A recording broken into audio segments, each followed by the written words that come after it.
It's from a garden standpoint. It rained yesterday. It was so welcome. Last 2 days actually. We were really kind of droughty here for a while, and it's such a relief to have the garden sort of dusted off and the plants rejuvenated. A little bit of thunder, a little bit of lightning helps to recharge the atmosphere with nitrogen and green things up a little bit. I probably should introduce myself a little bit. I'm Tim Brunner. I'm the garden curator here, and it's great to have everyone here. And I just want to tell you a few things about some things coming up in the garden. Our Tuesday evening starts coming. Wait a minute, let me back up a little bit. There's a lot going on in the garden. With we go from that like first month or 5 weeks of the garden being everything open and nicely pruned, and the scale and composition is nice. And we're sort of at the tail end of that. And now the rains and spring and all that, and now there's so much of a surge of growth out there. And so if you were out there in the garden, maybe some of you were today, you'd see the pines are stretching out, the buds are getting long, and so our garden team is out there actively thinning the trees and pinching back the candles to control growth. And I would just like to mention that we have from Grand Rapids, Michigan, Greg Affman with us over there in the corner right there with the hand up. Thank you, Greg. Greg has worked with Hoichi Kurisu, the designer of this garden, for 12 years, 12 years, and so we're very happy to have his insight here with us. He'll prune with us for 2 weeks this year. He's already spent 1 week here, and then tomorrow's his last day, and then he heads back to Grand Rapids, Michigan, for work over there. But so and that in combination with the pines, there's the maples and everything are stretching out like crazy out there, and so the gardeners are working hard to keep all that under control and get back to that nice scale and composition out there. So event-wise, Tuesday evenings are starting, and I know some people here will be at the Tuesday evening music series, and really our first concert this coming Tuesday. A really great band. I've been listening to them called the Deslans, and they're very kind of country, folk, blues, kind of jazzy. They're really great. And a local band, that band, they're originated in Texas, and then the opening band, Silhouette, is a Rockford trio, 3 women, gorgeous harmonies, really fantastic. Super excited to have them here. We have the early summer breeze tea ceremony. Those are all booked out, but just if you like the idea of tea ceremony and want to be involved in a tea ceremony at some point, experience that. Keep your eyes peeled. There'll be more tea ceremonies coming up. The summer festival, and then beyond. And you know, the summer festival's coming up. We're almost already at June, and the summer festival is the last weekend in July. And it's just an event packed, lots of great cultural arts and of Japan will be on display here. It's super exciting. So I hope all of you can find time to come over for that. Next month's lecture series will be the founder of our tea study group and a lecturer here who's done so much for the garden over the years. Professor Kimiko Gunji will talk about wagashi, or the sweets for tea ceremony, and it'll be wagashi by the seasons. And so she has written like probably the English language standard on wagashi, and it's a fantastic book, and she'll be here, and she's a great lecturer, so that'll be super excited to have her here. And then on to Catherine. Is there anything else that I'm missing here that we should talk about? Okay. And so then this month's tonight's lecture, really thankful for Stephen Toyota at the Japanese Cultural Center in Chicago for making a lot of connections with us and for us. And one of them is Mami Takahashi, who received her Master's in Fine Arts from the Contemporary Studio in contemporary studio practice from Portland State University. Earned a bachelor's in fine arts in Japanese painting from Joshibi University of Art and Design in Japan. She's been a research artist and scholar at various places, including the University of Oregon, focusing on conceptual understanding of Japanese aesthetics. Her artwork has also been collected and exhibited internationally. So please give a warm welcome to Mami Takahashi.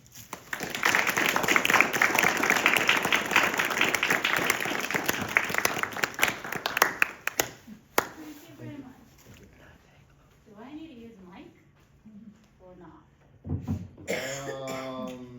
Usually people say yes, sometimes, but are you a strong projector of voice? Yeah, it's better or too loud? Better with the mic. Better with the mic, okay. Hi everyone, thank you for being here for a weekday. So, how many of you are familiar with Rimpa style painting? How much do you know about? I just know the Ogata Korin's paintings.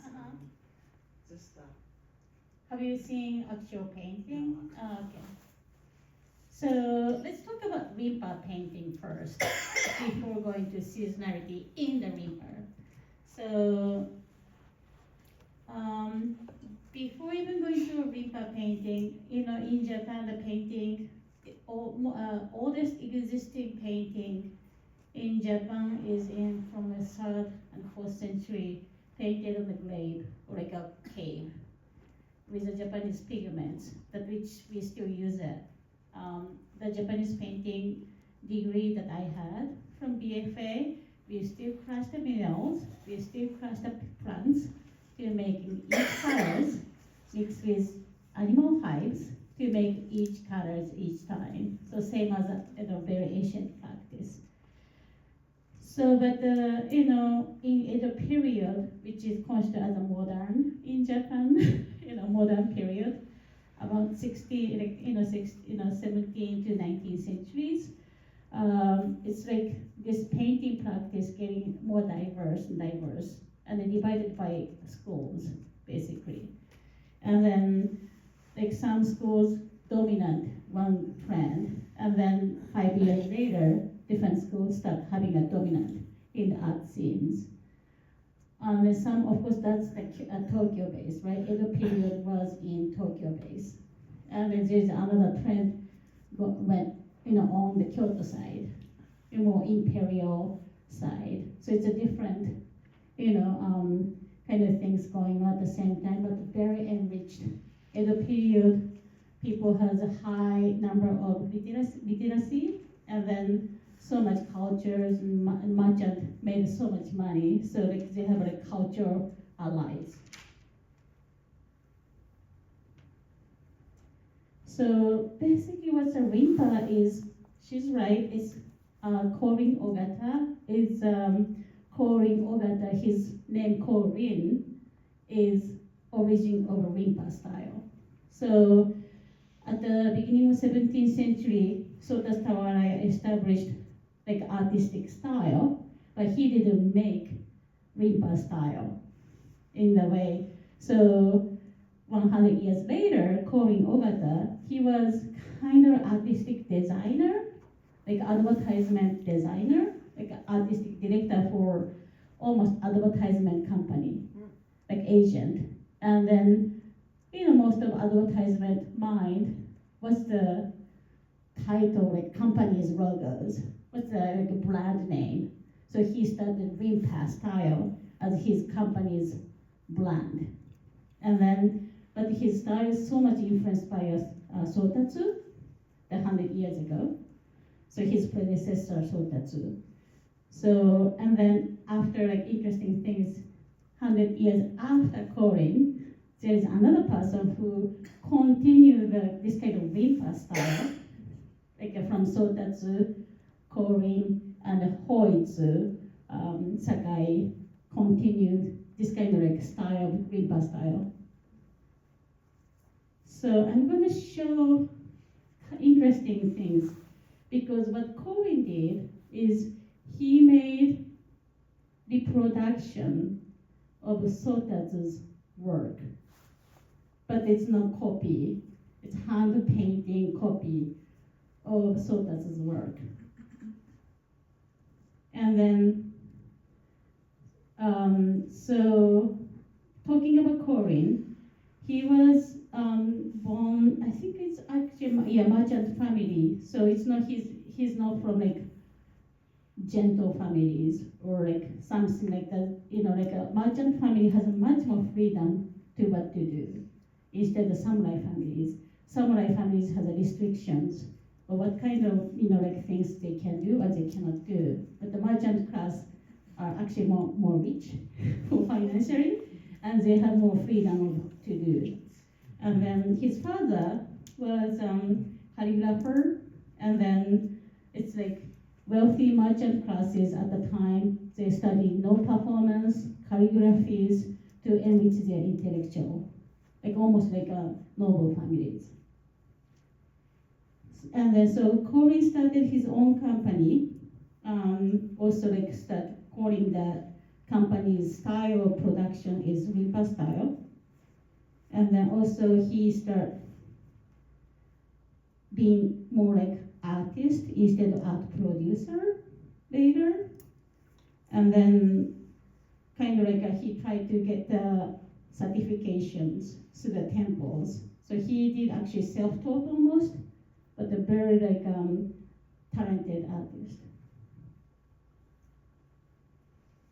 Oh, and sorry. At the Meiji era, right after Edo period, Corin has been like forgotten for a long time after his death. But the Meiji period, which is westernization started, the end of Edo period, the black ship came to Japan and then kind of forced open the government. And at the time, the Edo period collapsed, and then Meiji period started. And then, so Meiji period time, out of the westernization started, and then some of the Western idea forced to finding new talent from the forgotten artists. The Corin was one of them. So that his Rimpa style is actually very famous in US too, because of the kind of Western, it's kind of like trend or like movement of westernization. And then I think I covered this, but so he started making small, like a functional, like art object, then also going to making like a large scale painting. And this is probably kind of people like recognize the god of wind and thunder. We call, like in Japan, like little kids, we call thunder god has drums behind of him. They're making sound for the thunder. And the windy god has like fabric, the fabric released in the wind. So like a thunder god, windy god. And then this is actually reproduction of Sotatsu. This is Sotatsu's original work, 100 years before the Corin. So Corin saw this painting and they made the reproductions like this. And how different between these two, because Sotatsu's work is much older, the Corin, you see the clouds of Sotatsu is almost disappearing, but the original clouds of these gods are on is actually like less black colors from original than the Corins. Corins make clouds pretty like dark colors. And this is the 300 years. So the top is Sotatsu's original thunder and windy god, and the Corin in the center, and the Hoyt's 100 years after Corin. So Hoyt's made the production of Corin, which is reproduction of Sotatsu. And then because it's designer's eye, this is like a very like, why not to make a reproductions? There's no rules for designer's work because Corin was not associated with schools. So they can do these three people, so that's Corinne Hoyt was designer scene, not artistic scene. So they had freedom to do and they respect each other's work. And this is another Corinne's work, waves at the Matsushima. And then just briefly talking about seasonality in this painting is if you see greens on the mountain-like, figures and the waves, normally this is a symbol of summer. So you don't have to have summer in the title.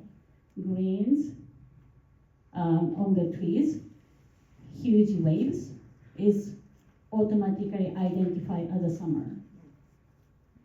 And this is a reproduction of Sotatsu's work. This is original by Sotatsu's. Same waves at the Matsushima. It's of course it's two different artists, and then probably Corinne's memory of this work didn't stay the same. So you see different, but Corinne didn't change the title. He copied Sotatsu's title exactly. So it's meaning appreciate what the Sotatsu did. And then this is another one, the maple tree and the Chinese black pines.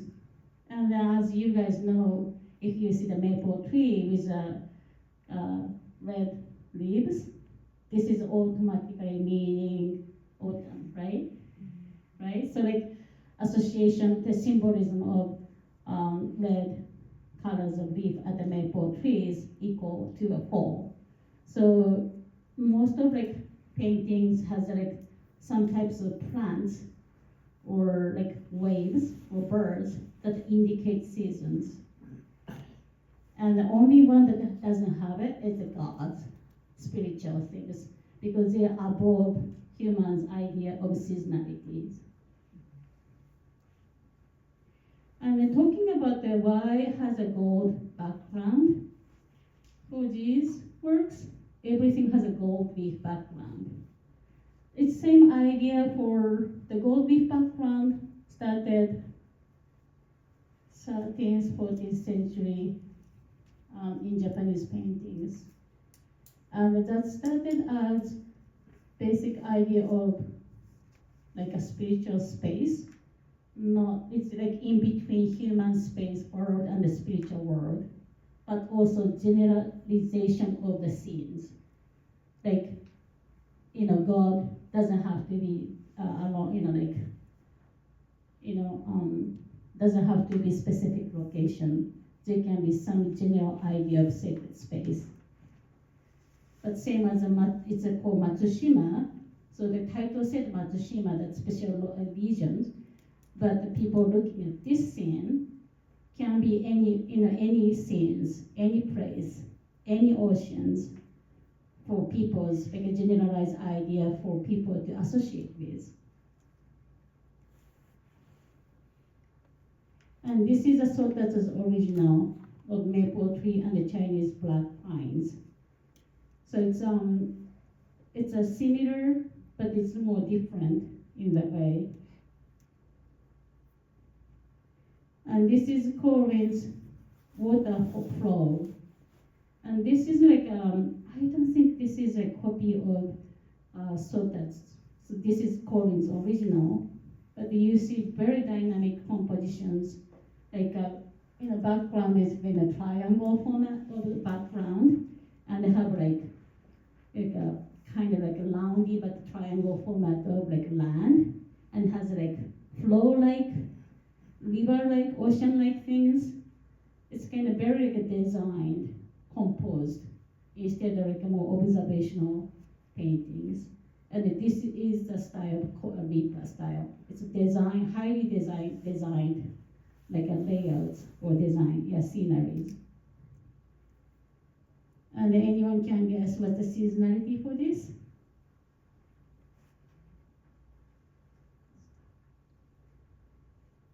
And this is very hard to explain. I was thinking what to explain.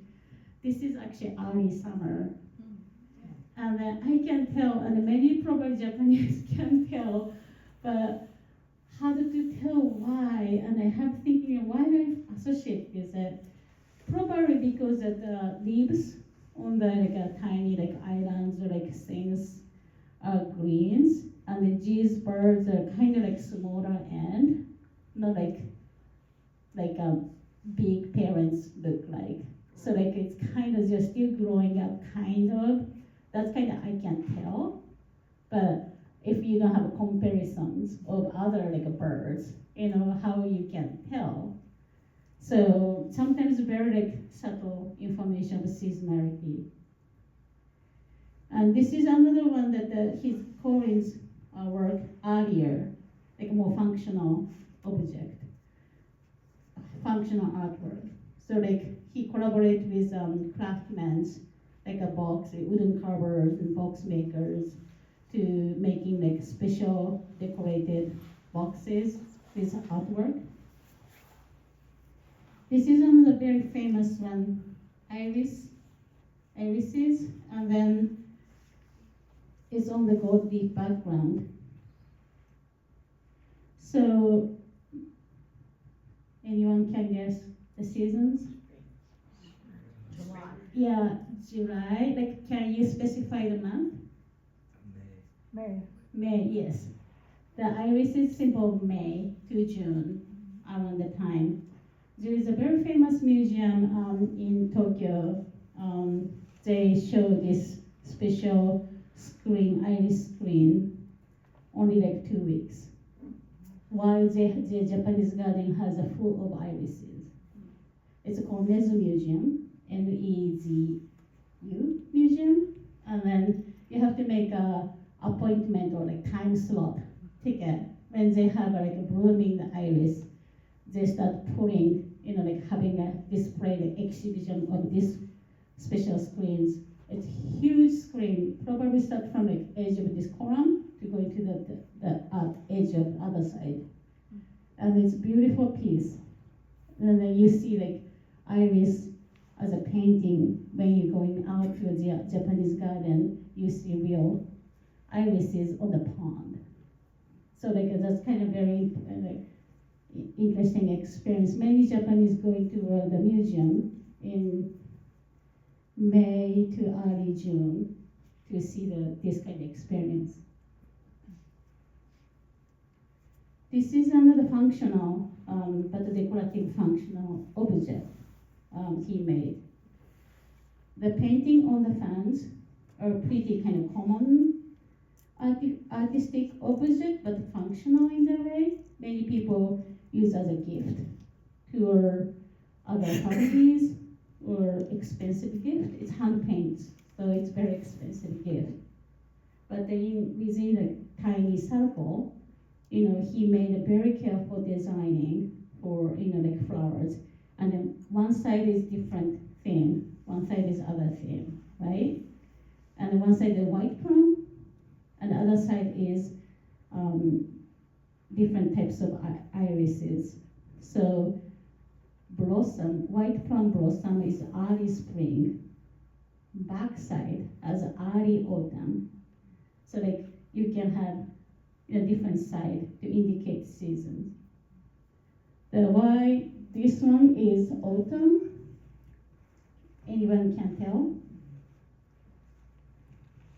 This pampas figures are kind of indication of autumn kind of feelings, but the blue flowers are end of summer to pampas to autumn, and the white blossom is normally February and March.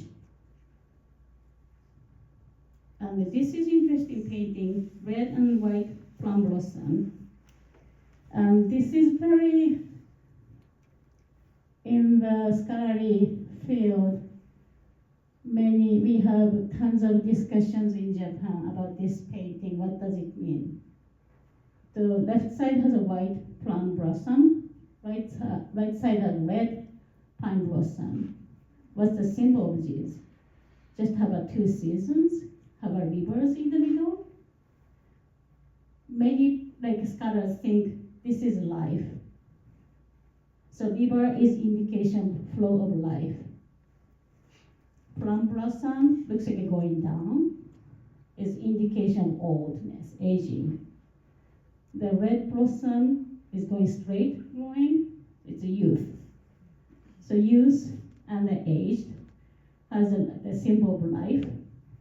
The river is in between.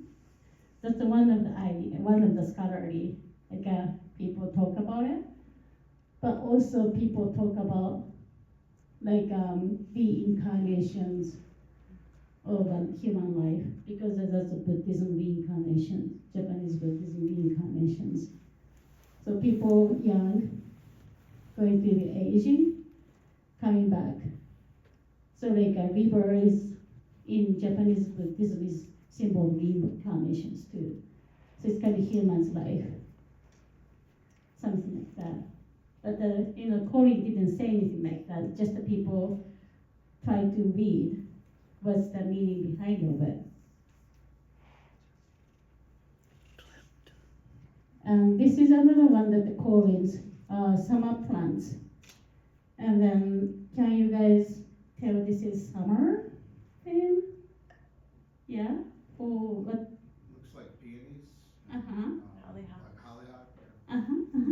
You guys know better the plants than me probably, but these are clearly summer plants. But interesting how he started decorating from the left, it's irises, right? And going up and up. I think it's summer start from the left lower corner towards the autumn to disappear. And then, so talking about another important person, Sotatsu, the predecessor of Korin. Sotatsu Tawaraya is predecessor of Korin, and then all the Rimpa style actually started from Sotatsu. He was another designer in actually Azuchi Momoyama period to Edo, so 1573 around the time. But so he's a pioneer for Rimpa style, but he didn't name his style as a Rimpa style. Korin named the style. And then he was much more, how can I say, he's much more in the way, Korin is more for scholarly perspective. Korin was great artistic designer in the design world, but also he was great for business success. Sotatsu was just born as just a talented person. He couldn't make his brand strong like Korin in the way. And then Sotatsu collaborated with Koetsu Honami a lot. So Koetsu Honami is renowned calligrapher at the time. So let's see what they did.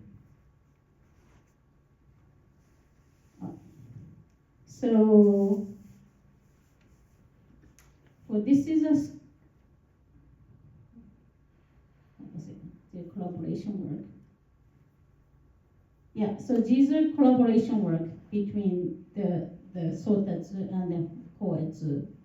So they published a couple of books. So these are not paintings, these are woodblock prints. And then calligraphy is actually woodblock prints too.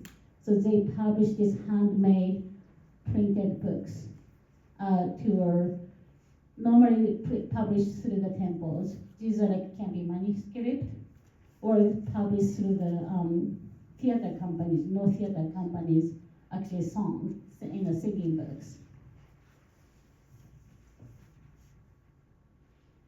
And then these are their collaborations too. The bowl is Koetsu's, Hongan Koetsu's bowl. And then this side of a box, lacquer box, is their collaboration. Koetsu made a box, and then Sotatsu designed it. And this is another their collaborations. Very long scrolls. And then they both talking about, I think the record said, they both talking about layout. And then so Koetsu poets made calligraphies along with the design of poets did. So these are details. So you can see some of the lines of calligraphies that lower, like upper, overlapping object, not overlapping. So it's all like carefully like a design. But this is not print. This is handmade, each one. And this is, I believe it's a scroll at the table. And this is another book. And this is like a more poetry book in the way, but the people purchase these as a collective item at the time. And these are details.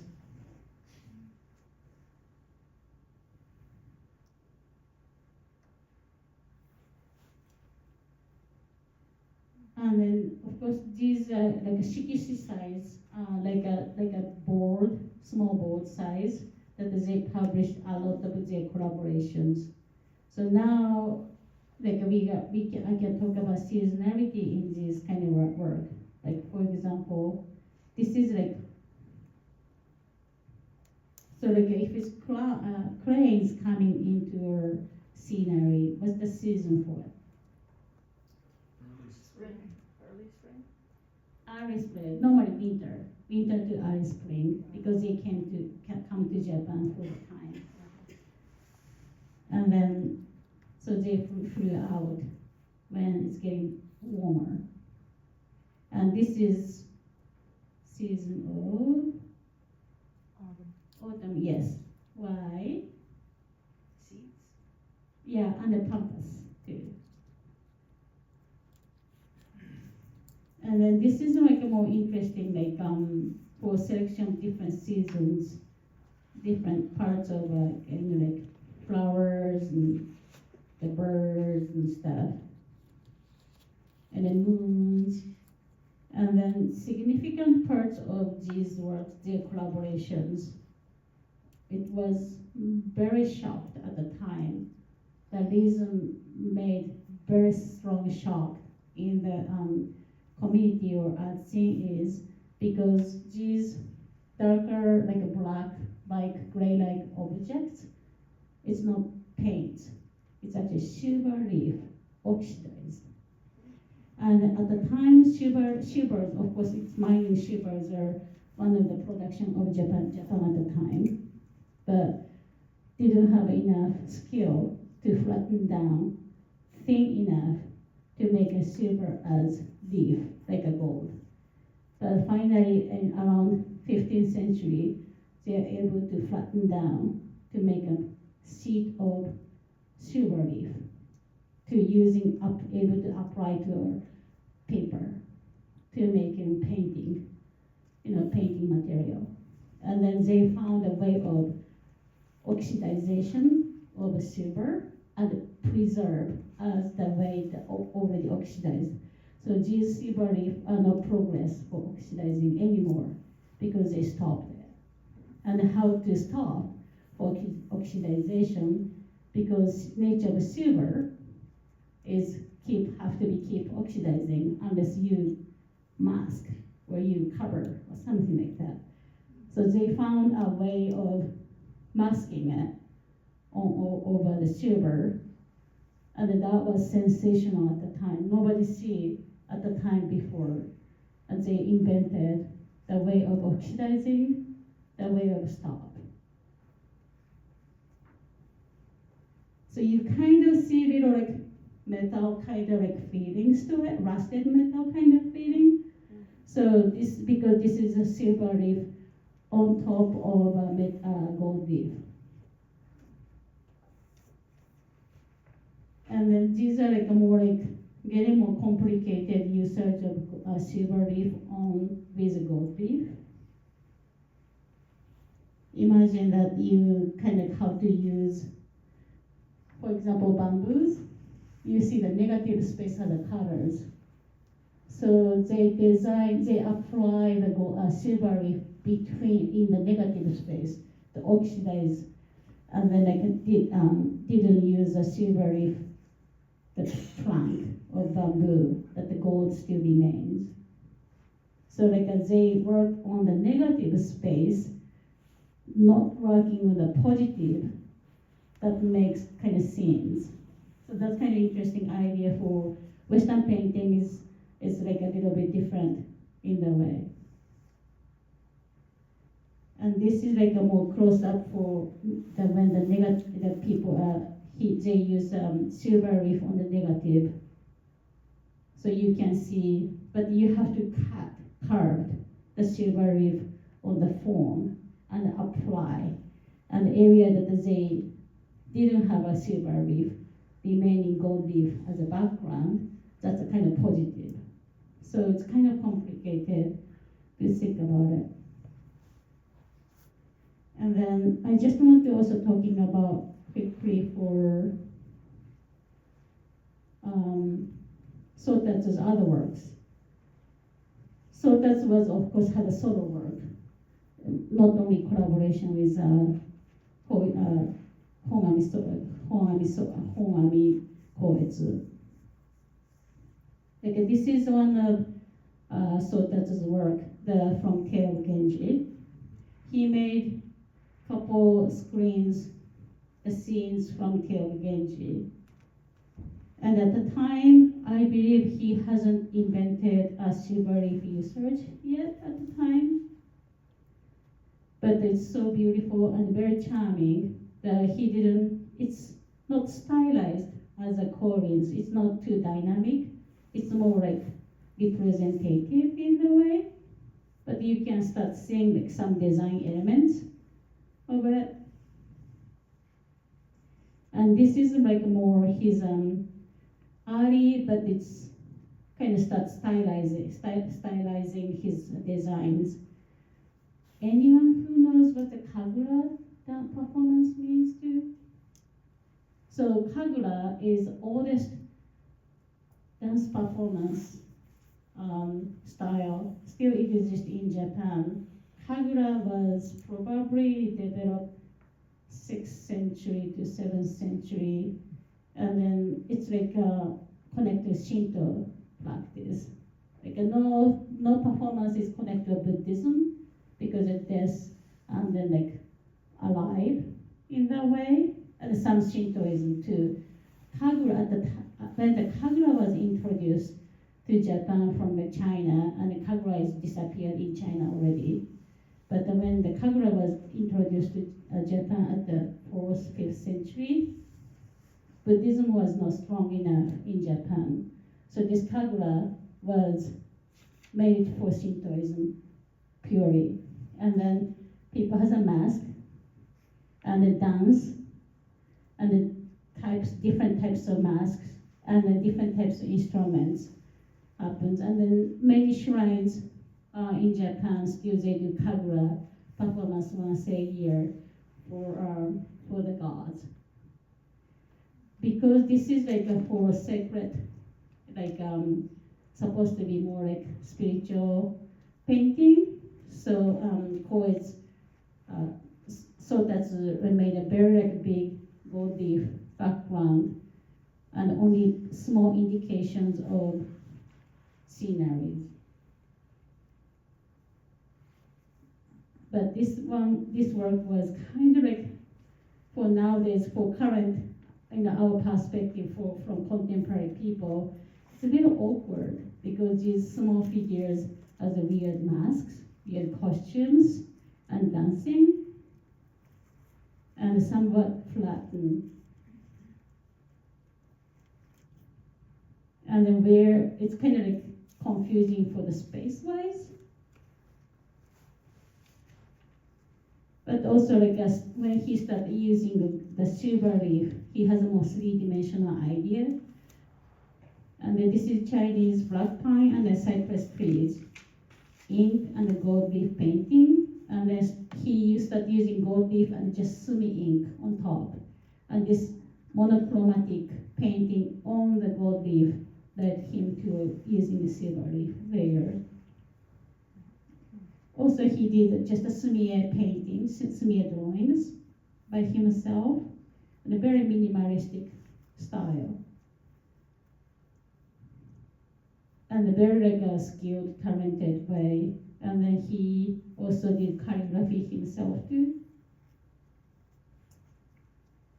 And this is so cute, but the puppy was not so popular object at the time, so it was very rare to have a puppy as a subject for the painting. And then we talk about collaborations.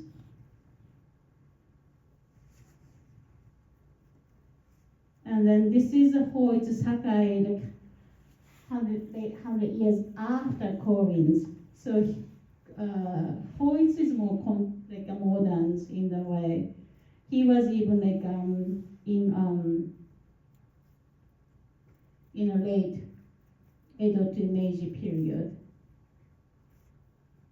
You don't need to, I'm not gonna quiz you, so you don't have to write about his bio or anything. So this is one of the Sakai's probably the most famous painting. The reason he is Korean style like a painter is interesting way to think about it. Very decorative too. But this painting is, so this is so the Thunder and the Windy God by Sakai. He made front of Windy and the Thunder God. The back side of the screen, he made this.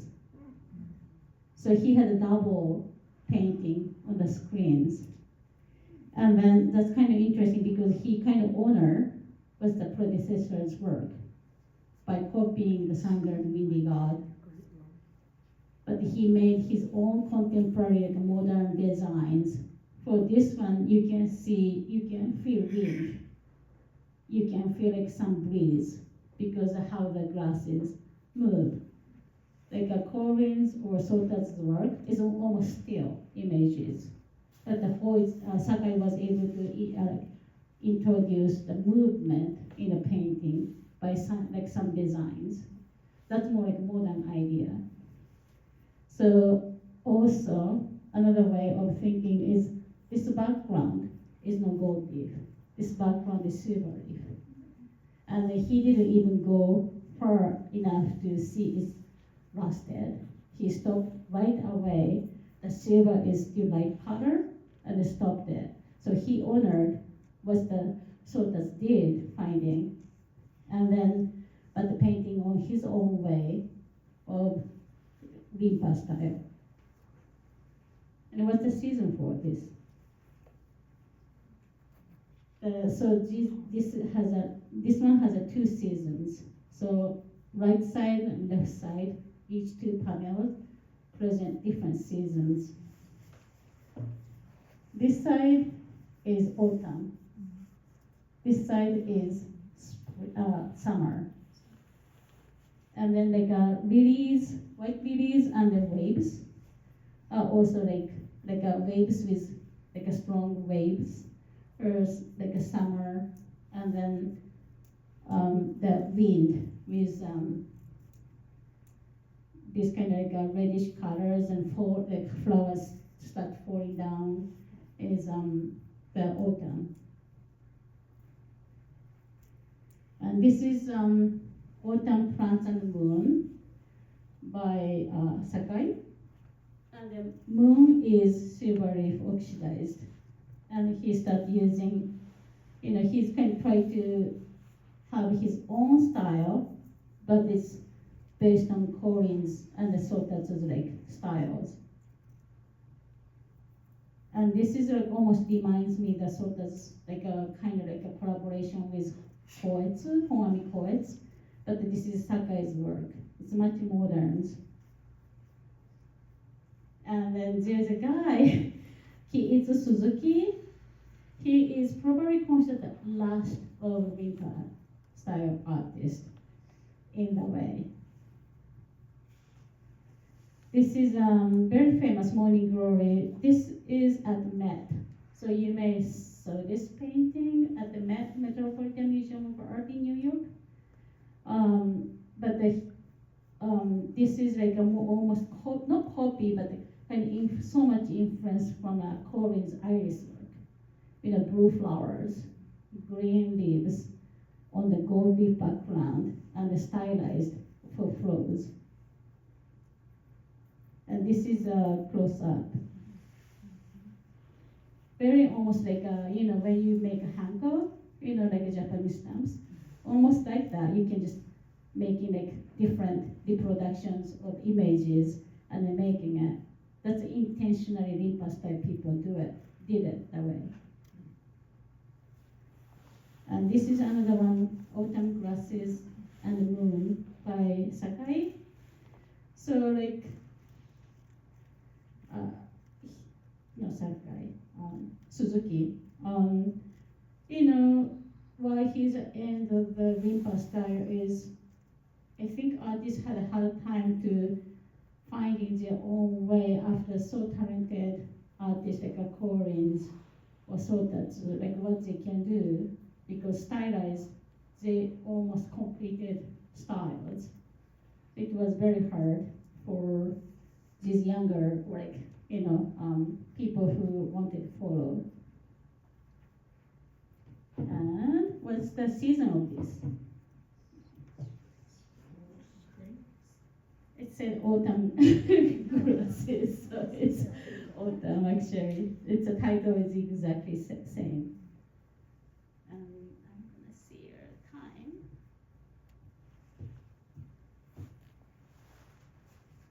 Okay, it's good time. So this is my last slide. I'd like to ask if you guys have any questions. Yeah. When you talk about their being able to stop the silver from tarnishing more, do we know how they did that? Okay, how did they do that? So like at the school, I was a major in Japanese painting, and then so we still learn the technique, and so ancient way. So how to oxidize the silver leaf is originally Sota's brought. So he applied the silver leaf, right? He cut the like a form and applied on the paper, right? Bringing the panel, already have papers and silver mounted to the hot spring, and it has like a sulfur at the hot spring is an excess, accelerate for the process of oxidization. When he starts seeing the changing, he's gonna add the glue. So like a Japanese painting, we have glue for mixing a binder glue, mixing the colors. That's called Nikawa. And Nikawa is purely hive of animals. So when people see Nikawa, hunting Nikawa all days, it's because we can't kill the animal for it. We have the hunters have to find the dead body of animal, either deer, normally, and then after another animal went to eat the meat of that animal, hunters taking the bones back. And then they cook the bones, make a gelatin from the bones. And that's the binder for the pigments. Then somehow, Sotatsu find adding alum, A-L-U, yeah, so alum, powder of alum, adding to Nikawa, that able to stop the silver leaf oxidization process. And so like at my school or any Japanese painting majors, we have to make all of these, so it's so familiar, yeah. Thank you. You're welcome. Any other question? Oh, yeah. So what type of pigments do they use for painting?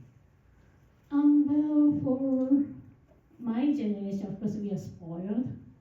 So we didn't go to mountains or rivers or Mount Fuji or rock climbing to Sosa. We can just go to the material. Japanese paintings material stores only exist two in Tokyo actually nowadays. To buy the stones and then crush it in mills at the schools. But I was able to, as a schools, part of the schools program, we went to different mountains and then get some stones and then crushed it, making all powders, pigments. But like lapis lazuli is not native to Japan, that blue color. So we have to buy from Afghanistan.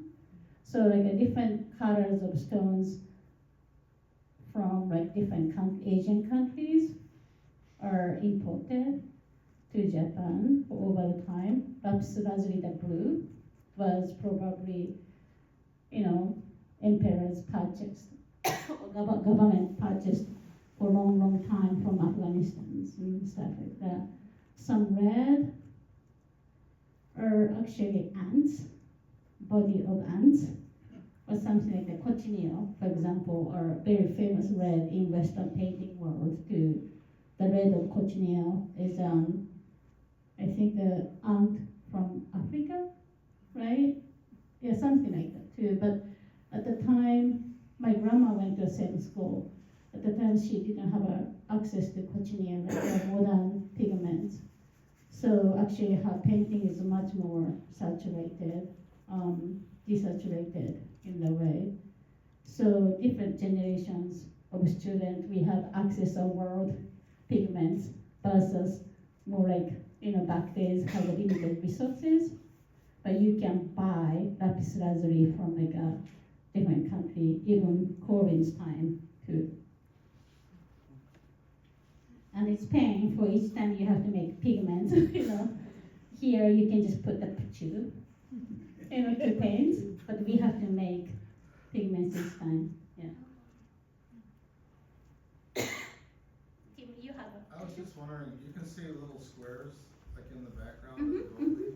Are those individual leaves? Yeah. Gold leaf? Yeah, the gold leaf, like for, like one panel of screens, for example, like sometimes four panel screens, 6 panel screens. I normally need about 80 squares of gold for each panel for complete. Like actual numbers for one panel, I counted one time, I just need 60. But I make 20 extra because if I lost concentrations, it's easy to break it from like a pick up sheets to apply to a paper. Sometimes like, if I'm like didn't concentrate enough, it's like break or like some mistakes. So I make normally 80 sheets to pick up, ready to go, and then it's a lot of work. Do you have images of your work on a website or anything? No, but actually I brought a couple of them to US because I'm back and forth with Tokyo and then Chicago multiple times a year because my mom lived in Tokyo. So I just came back on Sunday, last Sunday from Tokyo, and I brought back my paintings, like screens, 2 of them with me. And I'm thinking about talk to Japanese culture center. They're gonna like to show this one or not. I don't know. One time I was talking to Anderson Japanese Garden for having a Japanese painting demonstrations during a summer festival, but I think we couldn't find the logistics also, so like it didn't work. But the who like to see like pick up squares, apply, pick up squares, apply. It's just so interesting, I guess. So I don't have a exhibition schedule yet, but I'm wishing to have. Yeah. Any other questions? Good. Okay. Thank you very much, everybody.